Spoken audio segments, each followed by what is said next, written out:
Assalamualaikum warahmatullahi wabarakatuh. Perkenalkan, nama saya Jaludin. Pada kesempatan kali ini kita masih berlanjut membahas tentang rekayasa pelanggan lunak. Nah, materi kita adalah tentang perencanaan antarmuka pengguna atau user interface design. Nah, selamat menyimak teman-teman. Ada 3 topik pembahasan yaitu di dalam video materi ini. Yang pertama itu adalah tentang apa itu antarmuka dan juga konsep usability yang selalu melekat di dalamnya. Nah, lalu topik yang kedua itu adalah prinsip-prinsip yang dapat kita ikuti pada proses perencanaan antarmuka, dan topik terakhir atau yang ketiga itu adalah proses yang ada di dalam perencanaan antarmuka. User interface atau antarmuka pengguna itu adalah tempat di mana pengguna berinteraksi dengan sistem. Nah, seperti adanya halaman website, antarmuka suara, atau layar ATM. Ini mencakup tampilan navigasi, itu formulir, dan juga laporan yang digunakan oleh pengguna. Usability atau kemudahan penggunaan adalah konsep penting dalam desain antarmuka. Usability berkaitan dengan kemudahan pengguna dan pembelajaran itu perangkat lunak. Nah, penting untuk memperhatikan usability dalam perencanaan antarmuka agar perangkat lunak itu mudah digunakan dan dipelajari oleh pengguna baru. Usability itu dapat diukur dengan menggunakan adanya sistem usability skill atau SOS, di mana nilai tinggi yang menunjukkan itu perangkat lunak yang lebih mudah digunakan dan dipelajari. Perencanaan antarmuka yang baru dapat menyebabkan adanya pengalaman pengguna yang buruk, bahkan membuat mereka enggan menggunakan perangkat lunak tersebut lagi. Untuk meningkatkan adanya pengalaman pengguna dan penggunaan perangkat lunak, penting untuk mengikuti prinsip-prinsip desain yang berlaku dalam pembuatan antarmuka pengguna yang baik. Oke, sekarang kurangnya ada 6 prinsip perencanaan antarmuka tebal. Sekurang-kurangnya ada 6 prinsip itu perencanaan antarmuka tebal ya.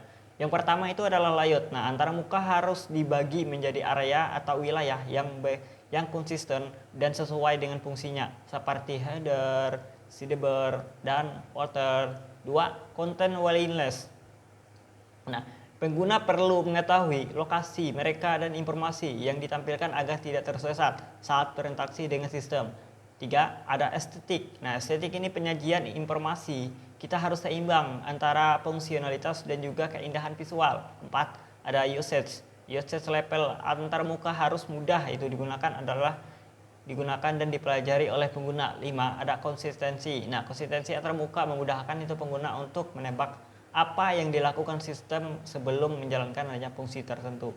6. Ada minimize usage effort. Nah, proses menjalankan adanya perintah harus sederhana, misalnya dengan membatasi jumlah klik mouse yang diperlukan. Prinsip layout itu seperti dalam menjaga keorganisasian informasi dalam antarmuka. Misalnya dalam aplikasi pengolahan konten berita, judul website ditempatkan di sebelah kiri dengan navigasi konten utama di bawahnya. Navigasi itu menepati bagian kiri dengan lebar yang lebih besar daripada iklan di sebelah kanan.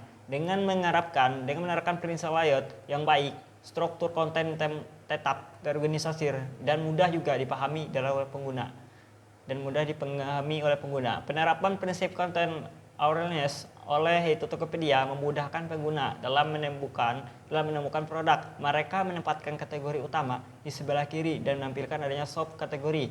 Nah, ketika pengguna mengarahkan kursor ke kategori utama, hal ini membantu pengguna menemukan adanya produk yang lebih spesifik dalam kategori yang relevan. Nah, seperti adanya mencari bola tenis dalam kategori olahraga. Nah, prinsip estetik juga diterapkan Tokopedia dengan menggunakan rata kiri untuk tulisan kategori produk. Nah, menggunakan kontras warna yang baik dan memberikan jarak antara konten untuk menyamakan adanya pengguna saat menjelajahi situs. Prinsip ini memudahkan pengguna dalam menemukan konten yang mereka cari dan menciptakan adanya pengalaman yang menyenangkan saat mengunjungi e-commerce tersebut. Selain itu, prinsip usage level itu juga penting untuk memastikan aplikasi mudah digunakan dan dipelajari. Contoh, aplikasi pengubah nama file secara massal yang rumit dapat menghambat pemahaman dan penggunaan bagi pengguna awam. Nah, dengan memahami prinsip ini, kita dapat menghindari rancangan antarmuka yang rumit dan memastikan aplikasi mudah dipelajari.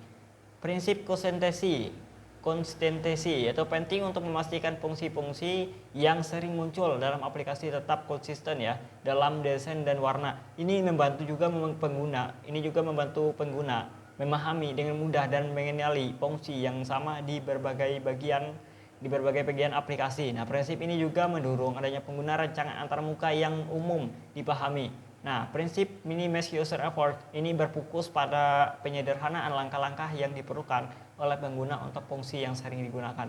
Contohnya, aplikasi speed test atau yang memerlukan speed test lah, yang hanya memerlukan itu satu klik tombol untuk menjalankan adanya fungsinya tanpa perlu melakukan pengaturan. Nah, pengaturan tambahan seperti adanya memilih server atau mengatur ukuran indikator kecepatan. Prinsip ini juga mengurangi adanya usaha yang harus dilakukan pengguna dalam menggunakan aplikasi tersebut. Dengan menerapkan prinsip-prinsip ini, maka pengguna akan mengalami pengalaman yang lebih baik dalam menggunakan adanya aplikasi. Antarmuka akan menjadi lebih mudah dipahami dan langkah-langkah yang diperlukan oleh pengguna untuk menjalankan fungsi tertentu akan disederhanakan lagi. Perencanaan antarmuka dengan pendekatan user centered desain dimulai dengan yaitu memahami penggunaan dan juga kebutuhan mereka. Ini melibatkan identifikasi karakteristik dan kelompok pengguna yang berbeda. Nah, langkah selanjutnya adalah membuat susunan antarmuka berdasarkan pemahaman tersebut dengan menetapkan adanya standar dan pedoman untuk konsistensi itu prototype. Prototype dibuat untuk evaluasi dan pengujian yang dilakukan secara interaktif. Nah, memastikan kesesuaian dengan kebutuhan. Pendekatan ini juga fokus pada pengguna dan juga memastikan kebutuhan mereka terpenuhi dalam rancangan antarmuka. Memahami karakteristik pengguna membantu menemukan adanya prioritas dalam fitur dan susunan informasi. Langkah selanjutnya adalah membuat struktur antarmuka seperti sitemap. Nah, untuk mendapatkan gambaran user interface yang dibutuhkan, setelah itu menetapkan adanya standar dalam proses perencanaan, baik dengan aturan internal maupun mengikuti best practice. Nah, contoh standar termasuk penggunaan icon di sebelah kiri tombol menu. Nah, pembatasan ukuran gambar tata letak halaman itu juga penting dan ukuran font minimal. Selain itu contoh-contoh tersebut, masih ada banyak standar lain yang dapat diterapkan. Setelah menerapkan standar rancangan antarmuka, langkah berikutnya adalah membuat prototype atau purwarupa. Nah, antarmuka. Prototype ini menggambarkan fungsi sebenarnya dari antarmuka pengguna dan dapat berupa yaitu low fidelity. Low fidelity atau prototype atau high fidelity itu prototype tergantung pada kebutuhan.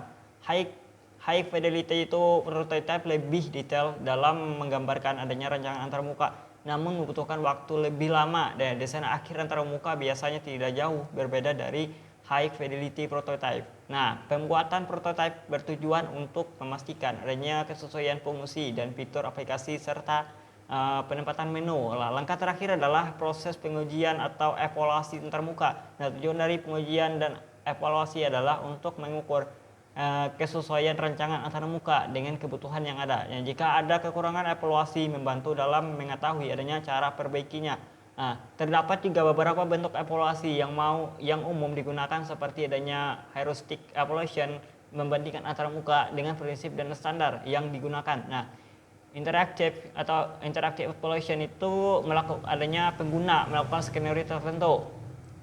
Sedangkan wall track evaluation itu pengguna menelusuri setiap interface dengan